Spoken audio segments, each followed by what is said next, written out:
بسم اللہ الرحمن الرحیم۔ قربانی کن لوگوں پر واجب ہے اور کن پر واجب نہیں ہے؟ نبی کریم صلی اللہ علیہ وآلہ وسلم نے ارشاد فرمایا، سنن ابن ماجہ کتاب الاضحی حدیث نمبر 908، من کان لہ سعۃ ولم یضحی فلا یقربن مصلانا۔ نبی کریم صلی اللہ علیہ وآلہ وسلم نے ارشاد فرمایا کہ جس کے لیے وسعت ہو، جسے اللہ تعالیٰ نے رزق کی وسعت دی ہے، پھر وہ قربانی نہ کرے، وہ ہمارے عیدگاہ کی طرف، ہمارے مصلی گاہ کی طرف نہ آئے۔ یہ حدیث مبارکہ دلالت کرتی ہے کہ صاحب نصاب عاقل بالغ آزاد مسلمان پر قربانی کرنا واجب ہے۔ البتہ مختلف فقہا کے اقوال اپنی جگہ اس پہ موجود ہیں، لیکن یہ حدیث مبارکہ قربانی کے وجوب پر دلالت کرتی ہے۔ کس پر واجب ہے؟ صاحب نصاب کون بندہ ہے جس کے پاس 7.5 تولے سونا ہو یا اس کے برابر قیمت کی کوئی شے جو ضروریات سے زائد ہو، یا 52.5 تولے چاندی یا اس کے برابر کی کوئی شے ہے، اور عمومی طور پہ نصاب بنایا جاتا ہے اس شے کے ساتھ جس کے ساتھ بندہ جلدی غنی ہو جائے۔ تو 52.5 تولے چاندی کے لحاظ سے اگر نصاب بنایا جائے تو نصاب بنتا ہے 52.5 تولے چاندی کا نصاب آج یعنی 25 جولائی 2020 کو ہم نے ایک سنار سے چاندی کا ریٹ معلوم کیا ہے، تو جس سے پتہ چلا کہ 1100 روپے آج چاندی کا ریٹ ہے۔ تو 1100 روپے چاندی کا اگر ریٹ ہو تو اس حساب سے بندہ صاحب نصاب بنتا ہے 57,750 روپے کے ساتھ۔ تو جس کے پاس 57,750 روپے ہوں، یہ سن 2020 کے لحاظ سے ہے۔ 2020 میں جو قربانی آ رہی ہے 1 اگست کو، اس کے لحاظ سے یہ نصاب بنایا گیا ہے۔ البتہ اصل معیار یہ رقم نہیں ہے، اصل معیار 52.5 تولے چاندی ہے۔ تو ہر سال 52.5 تولے چاندی کا ریٹ معلوم کر کے نصاب بنایا جا سکتا ہے کہ جس کے پاس اتنی مالیت کی کوئی چیز ہوگی، کرنسی ہے، کوئی اجناس جمع کی ہوئی ہیں، بینک بیلنس ہے، ضروریات سے زائد آپ کی جمع پونجی ہے، تو اس پر زکوٰۃ بھی واجب ہوتی ہے۔ ایسے بندے پہ فطرانہ بھی واجب ہوتا ہے، اور قربانی کے دن اگر آ جائیں تو اس پر قربانی بھی واجب ہو جاتی ہے۔ تو جس پر قربانی واجب ہے اس پر تو قربانی کرنا لازم ہے، اگر نہیں کرتا تو گناہ گار ہے۔ ہاں، جس پر قربانی واجب نہیں ہے، یعنی اتنی مالیت کا وہ مالک نہیں ہے، اتنی مالیت کی کوئی ایکسٹرا چیز سیونگ اماؤنٹ اس کے پاس نہیں ہے، تو پھر اس پر واجب نہیں ہے۔ انتظام کر کے ہمارے بہت سارے لوگ شوق کے ساتھ، مشقت کے ساتھ انتظام کر لیتے ہیں، قربانیاں کرتے ہیں ذوق شوق کے ساتھ، تو خیر ان کی قربانیاں نفلی قربانیاں ہیں، اور اللہ تعالیٰ ان کو نفل قربانی کے اجر و ثواب سے ضرور اپنے کرم سے نوازتا ہے۔ البتہ جس پر واجب ہے وہ مکمل قربانی اپنی طرف سے کرے گا۔ یعنی اگر ایک گھر میں 3 بھائی اکٹھے رہ رہے ہیں، لیکن کاروبار ان کا اپنا اپنا ہے، کمائی ان کی اپنی اپنی ہے، اخراجات ان کے اپنے ہیں، تینوں مل کے ایک قربانی کریں تو ان میں سے کسی کی قربانی بھی نہیں ہوگی، جبکہ وہ صاحب نصاب ہوں۔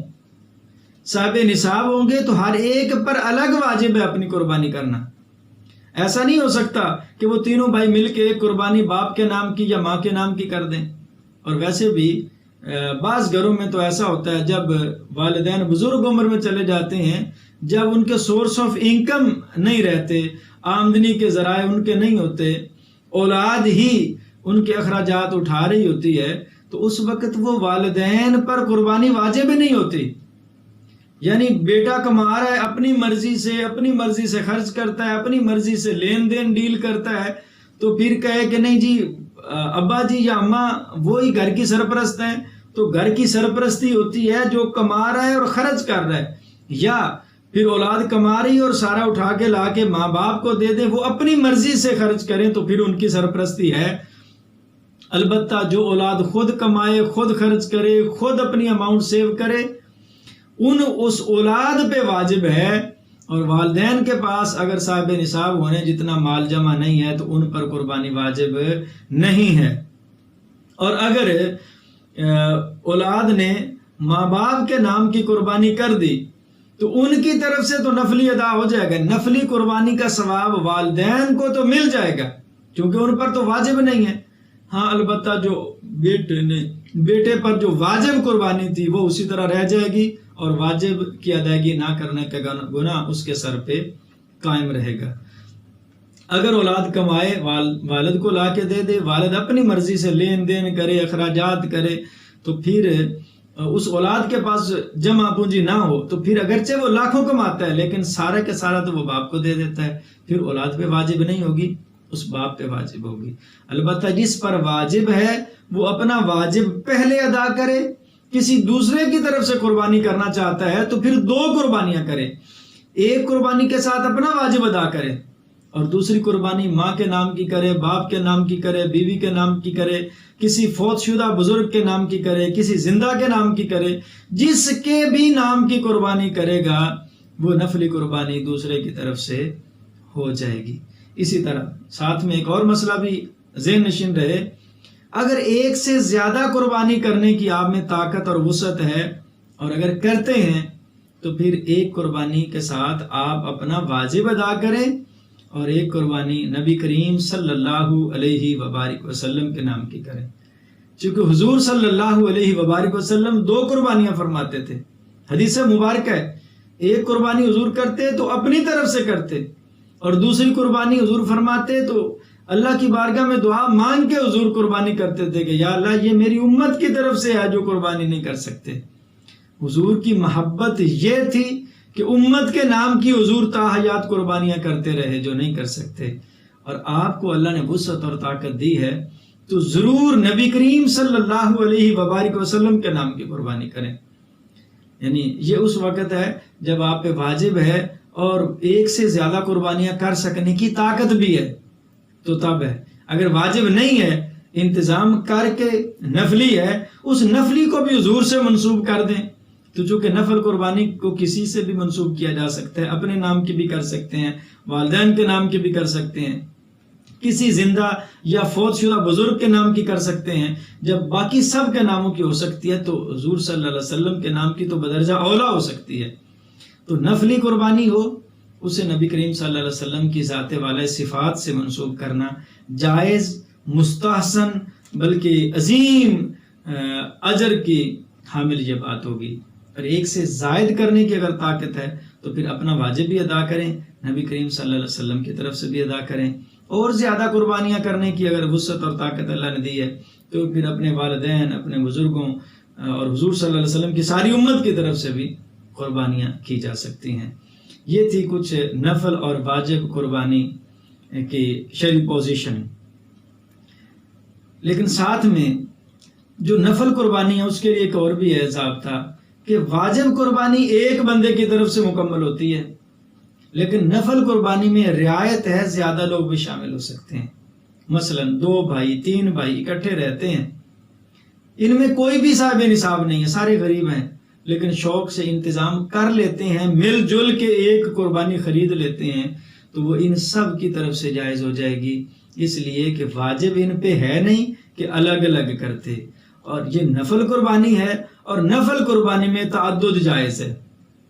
نفل میں ضروری نہیں ہے کہ وہ ایک ہی بندے کی طرف سے ہو، ایک کی طرف سے ہو تب بھی جائز ہے، زیادہ لوگوں کی طرف سے کر دیں یا زیادہ لوگ مل کر ایک ہی قربانی کر لیں تب بھی جائز ہے۔ جیسے میں نے ابھی مثال دی کہ غریب ہیں، 3-4 بھائی ہیں، اکٹھے رہتے ہیں، تھوڑے تھوڑے پیسے ڈال کے ایک قربانی کر لیتے ہیں تو وہ سب کی طرف سے ہو جائے گی۔ اور اس پر بھی دلیل نبی کریم صلی اللہ علیہ وبارک وسلم کی حدیث مبارکہ ہے کہ جب غیر واجب قربانی ہو تو اس میں تعدد جائز ہے۔ نبی کریم صلی اللہ علیہ وبارک وسلم جب امت کی طرف سے قربانی فرماتے تو حضور فرماتے تھے میری امت میں سے ہر اس بندے کی طرف سے یا اللہ یہ قربانی قبول فرما جو نہیں کر سکتا. تو ظاہری بات ہے قربانی ایک حضور نے فرمائی اور کتنے لوگوں کی طرف سے فرمائی؟ پوری امت کی طرف سے حضور نے وہ قربانی فرمائی. تو چونکہ نفل ہے، نفل قربانی میں تعدد جائز ہے، زیادہ لوگوں کی طرف سے کی جا سکتی ہے. اور واجب ہو تو وہ بہرحال ہر بندے کی اپنی اپنی ادائیگی کرنا ضروری ہے.